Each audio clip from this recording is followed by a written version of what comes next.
I still remember the dance moves. You know what I'm going to ask, don't you?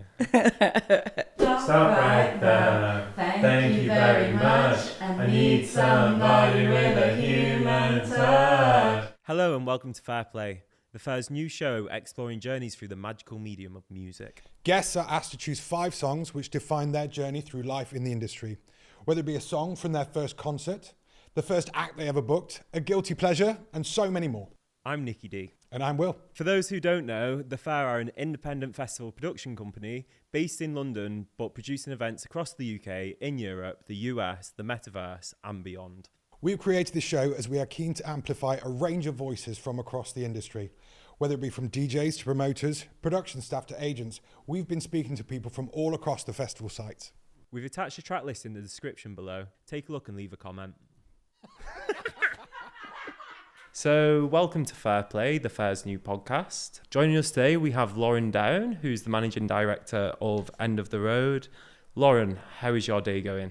Day's going really well, thank you. Announced some new bands this morning, so buzzing off that.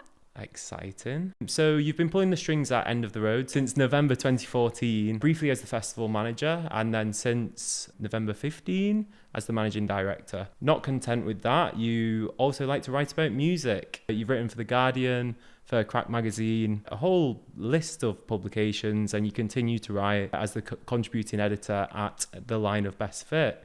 So Lauren, you are mad for music. Where did it all begin?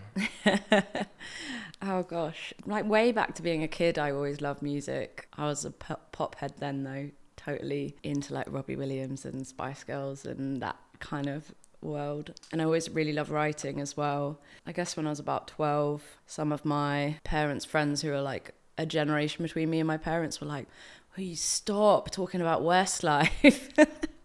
And they gave me a Nirvana CD and an Eels CD. It was like the day that changed my life. Yeah, I'm just going to pop back to Robbie Williams. What's the best Robbie Williams song? Oh God, that's so tough. I love Millennium, but it's got to be Angels, hasn't it? I quite like Rock DJ. Oh yeah. I mean, the video for that is so iconically cheesy, isn't it? Yeah, I tend not to watch it. Okay, good. So you mentioned Spice Girls. We're going to go straight into your first concert. Do you want to talk about it a little bit? Yeah, it was a birthday present, I think, for me.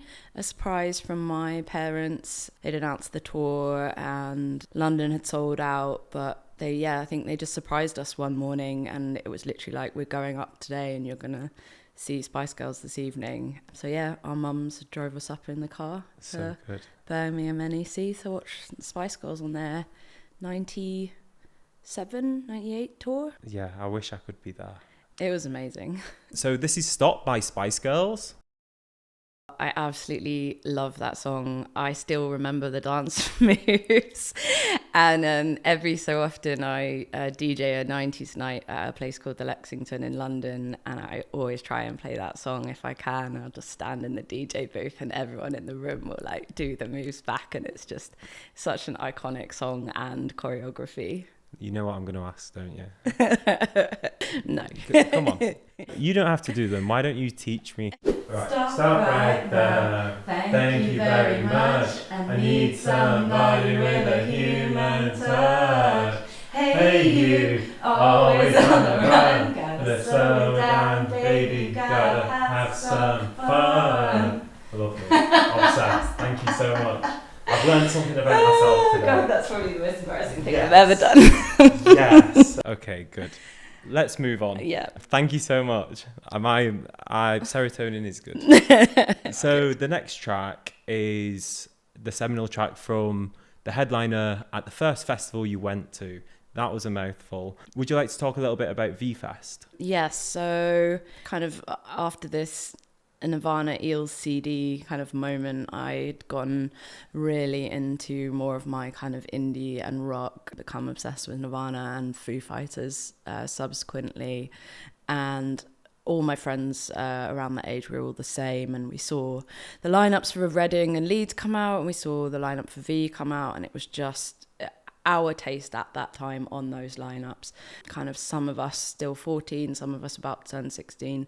So we all asked our parents if we could go to V Festival for the weekend. I'm talking, there's maybe 6 of us, and all but 2 of the parents said no, absolutely not. You can go to Reading for a day, we'll take you and we'll pick you up. But me and my friend Caroline, our parents said yes. So yeah, they drove us up to, was it in Staffordshire? And then, yeah, one of them drove us up, the other one picked us up and left us for the whole weekend at the age of 15. Oh wow, big up mum and dad. Legends. So I had a look at the lineup, right? It was Foo Fighters, Yeah. it was Coldplay, it was Red Hot Chili Peppers. Those were like the 3 big headliners, which at that time just was phenomenal to have them all on the same lineup. And then it's like PJ Harvey, Distillers, there was a young Amy Winehouse, Evan Dando. I think David Gray played as well. He was. It was just this magical weekend where we could do kind of whatever we wanted, but we were kind of also just kids, so we didn't really know anything about anything. Our tent leaks, we got wet feet, all the things. All the things that you do at your first time festival get wrong. It's popular to like poo-poo Leeds festivals and Reading festivals for some people now, but I do think those like big, like sometimes multinational corporation backed festivals can have a space for introducing people to festivals. Absolutely. I mean, I went to Reading the next year for the whole weekend with the same group of friends, and it's very much like a rite of passage kind of first experience of going to a festival. It's when I went, it was just all people my age who had finished their GCSEs and were kind of letting their hair down and just experiencing that kind of community and that kind of chaos, I guess, for the first time. Can you remember like what you took away from like V and Reading, like any like key spiritual developments, character developments? I just remember like absolutely loving it. It just made me realize how much I loved live music, and kind of just the people that I met there, like the strangers that I met there, some of them I still know. It's just when you're at that age and you form bonds at that time, they just feel very unbreakable sometimes, and you have those memories to look back on, and it just becomes like a big part of kind of, I guess, your life. Yeah, I feel that. So yeah, the next track I have picked is Yellow by Coldplay. Do you remember this being played live? I do, yeah. I remember watching it. It was like the time before everybody had phones, so it was proper like matches, lighters, whatever people could kind of get their hands on, and me and my friend, like the kind of lighters in the air and the wind kind of blowing it so your thumb starts getting really hot. A lot of people, I guess, talk about Coldplay being kind of a boring band, but when you look at that first album, it was so magical and breathtaking, and just everything about it was brilliant. So yeah, like recently I was thinking of that song because Idols, who are headlining Under the Road this year, they released their single recently, and it's, I don't know if you've seen the video for it. They work with Chris Martin, and they used the original Yellow video and AI'd it, so it was them singing the Idol, it was Chris Martin singing the Idols song. I love music videos. We've gone through your late teens. Was it around now you started thinking about journalism? Yeah, I think as I was thinking about what I wanted to do at university, journalism was something that came up because I love writing and I love music, and I thought, why not write about music? I was far too petrified to play the bass guitar that I had in front of anybody. So being a musician was out. I think one that sticks in my mind the most, just because it was kind of one of my first interviews, I guess, is that I interviewed Yanis from the Foals. No one quite, knew how massive they were going to get. And we were just sat on the floor of their dressing room drinking tea, and we ended up talking about the Fresh Prince of Bel-Air for quite a long time. And that always sticks in my mind as a very random experience. How did they take the tea? Can you remember? I think it was like some kind of herbal tea. I think it's like a green tea or something like that. Something for his throat before he went on stage. We'll allow it. The next track is the first time you saw your favourite artist, and I believe there's a tale. I don't know what the tale is. I just know there's a tale. So at some point in my teens, I fell in love with Regina Spektor's music, particularly the album Soviet Kitsch, which actually I think originally Transgressive put out. And I listened to that so often, but I never got to see her live. She never really toured, and she certainly didn't kind of come to the south of the country. And yeah, saw she'd announced a tour and all the dates had sold out except for one, and it was in Scotland somewhere. And my friend was studying at St Andrews at the time, actually, funnily enough, the same friend that I went to V2003 with. And I remember clicking on it, and it was Inverary Castle, and I was like, oh God, where's that? So I Googled it, and it turned out she was playing at a festival, and the festival itself hadn't sold out. And I saw the lineup of this festival, and I just I think I called like everyone I knew, and I was like, we have to go to this festival.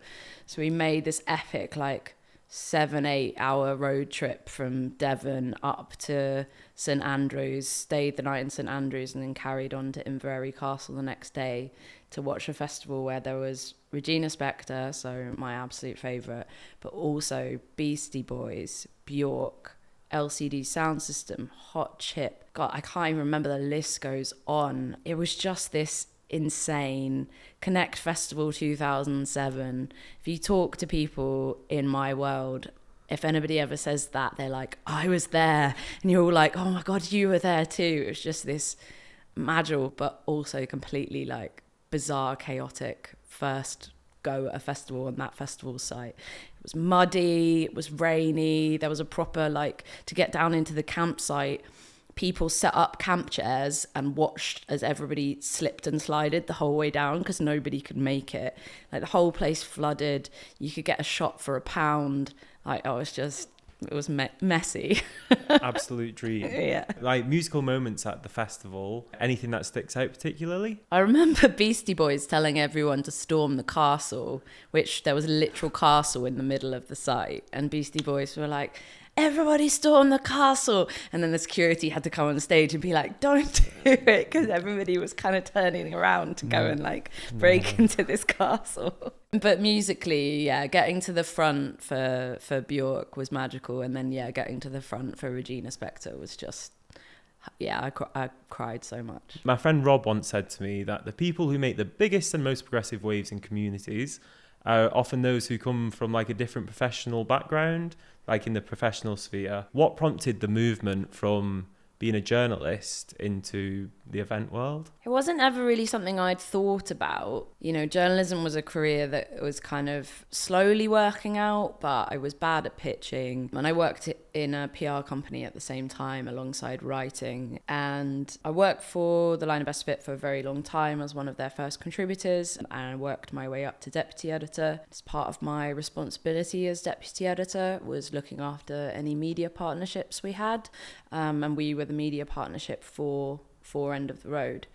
And I'd been going to End of the Road since 2008. The festival started in 2006. So the first time I went was for fun, because actually the editor at The Line of Best Fit had been the year before and said it was amazing and knew I'd love it. So I went for fun, and then went back in 2009 as a journalist, and then, kind of just went back every year and haven't missed one since.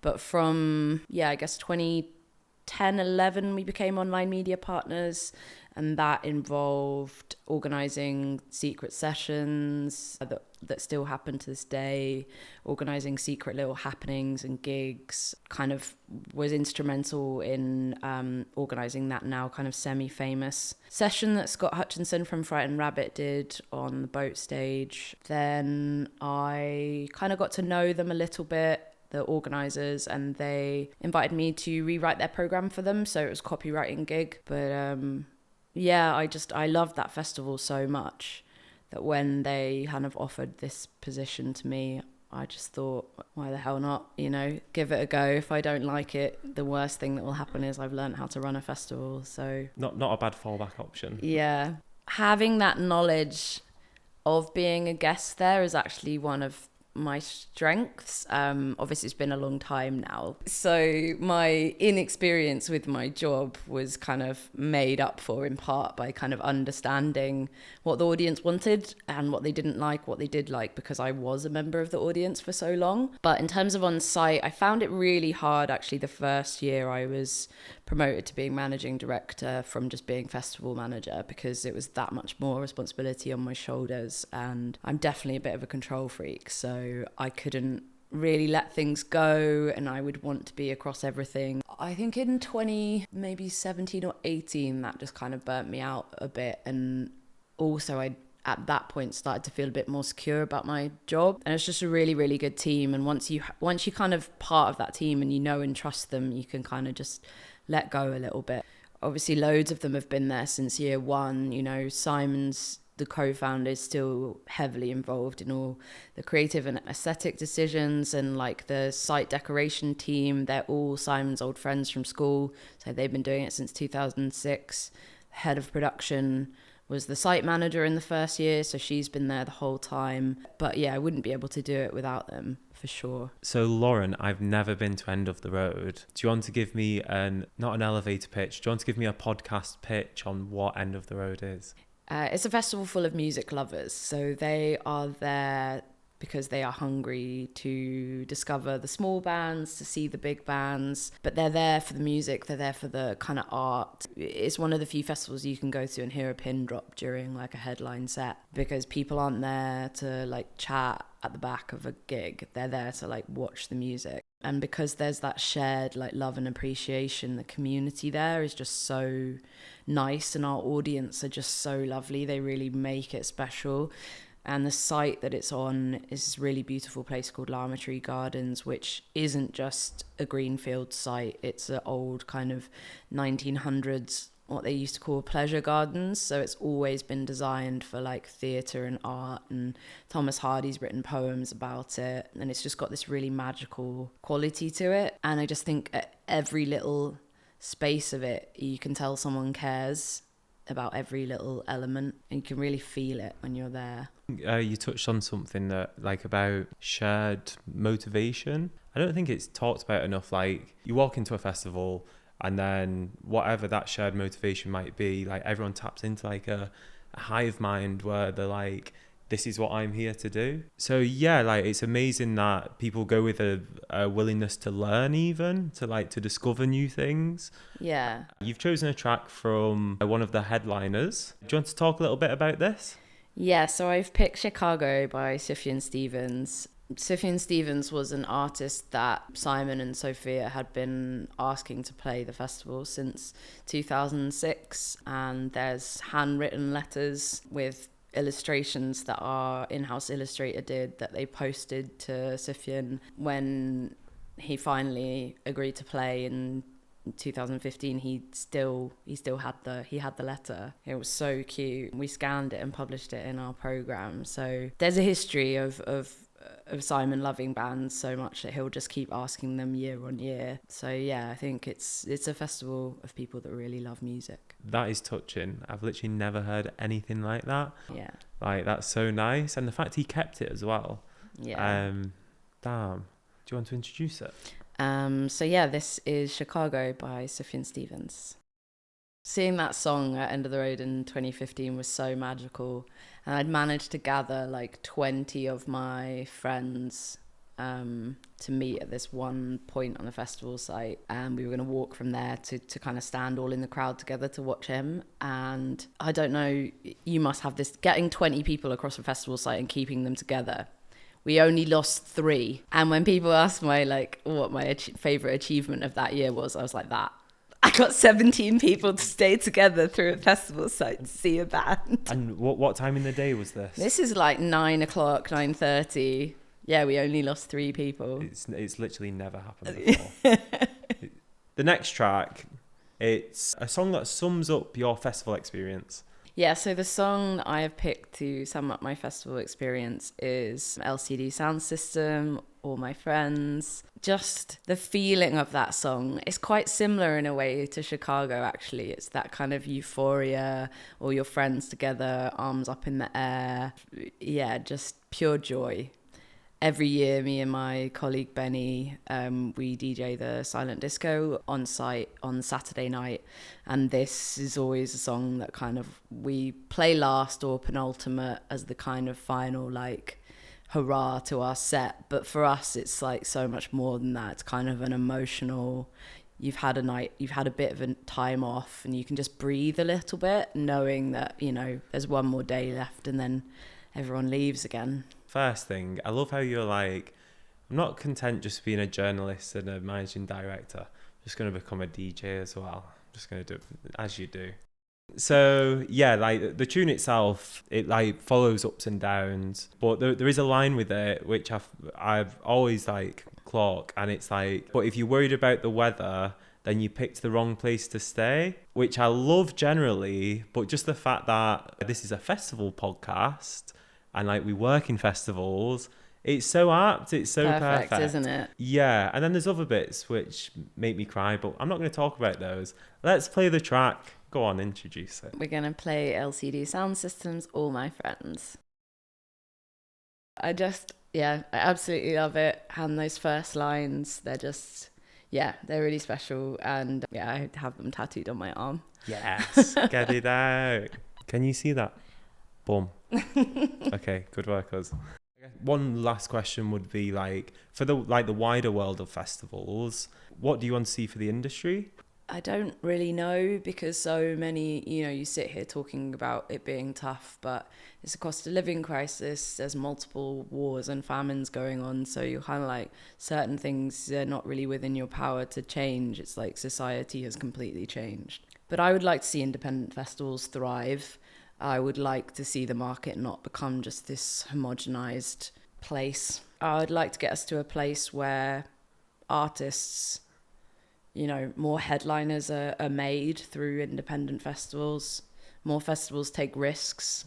I hear that. The point about homogenization is like so true. Even whether it's the big ones or even some smaller ones, because some smaller smaller independent festivals have less margin, like they don't have much margin to play with, things end up looking the same because people don't have the money to like innovate and make things look differently. Yeah, I mean, I still think like the festival market's still really, really exciting, and there's the festivals that will do well and continue to do well and thrive are, they're doing just as well as ever. And it is exciting when new festivals kind of start up and you get like a new generation coming through with their own ideas of what a festival should look and feel like and who should play. And I still think festivals remain this amazing platform for new artists to come through, but not just artists, like talent of all kinds. We've had people start as stewards who now work at record labels. It is just this really, really community-like inspirational thing that you have to really love it to want to do it, and therefore kind of it attracts a lot of the similar people. Basket cases. Yeah. Good. It's been an absolute pleasure. Thank you so much, Lauren. Thanks for having me. A huge thanks for tuning into FairPlay today. We hope you've enjoyed hearing tales from across the festival site. Subscribe to the Fairs channel and follow our socials for more content. See you next time. Bye.